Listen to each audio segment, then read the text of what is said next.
Welcome to wisdom hub. സർവചരാചരങ്ങളുടെയും നാഥനായ മഹാദേവൻ തന്റെ ഭക്തരുടെ വെളിപ്പുറത്തുണ്ടാകുമെന്ന് നമ്മൾ കേട്ടിട്ടുണ്ട്. എന്നാൽ സ്വന്തം ഭക്തിയിൽ അഹങ്കാരം വന്ന് ഭഗവാനെ പരീക്ഷിക്കാൻ തുനിഞ്ഞ ഒരു ഭക്തന്റെ കഥ നിങ്ങൾക്കറിയാമോ? ആ അഹങ്കാരം എങ്ങനെയാണ് തകർക്കപ്പെട്ടതെന്ന് നമുക്ക് ഈ വീഡിയോയിലൂടെ നോക്കാം.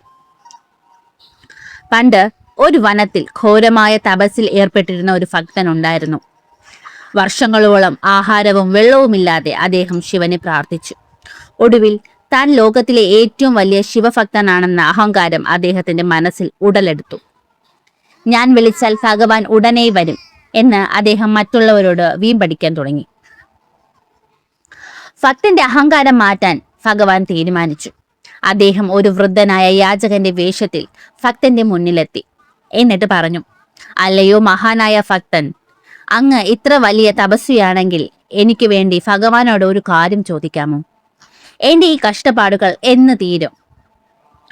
ഭക്തൻ പരിഹാസത്തോടെ പറഞ്ഞു, തീർച്ചയായും ഞാൻ ഇന്ന് വൈകുന്നേരം ഭഗവാനെ കാണുന്നുണ്ട്, അപ്പോൾ ചോദിക്കാം. എന്നാൽ ഭക്തൻ എത്ര പ്രാർത്ഥിച്ചിട്ടും അന്ന് ഭഗവാൻ പ്രത്യക്ഷപ്പെട്ടില്ല. ദിവസങ്ങൾ കടന്നുപോയി.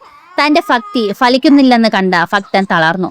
അഹങ്കാരം വെടിഞ്ഞ് അദ്ദേഹം യഥാർത്ഥ മനസ്സോടെ കരഞ്ഞു പ്രാർത്ഥിച്ചു. അപ്പോൾ ആ വൃദ്ധൻ വീണ്ടും അവിടെ പ്രത്യക്ഷപ്പെട്ടു.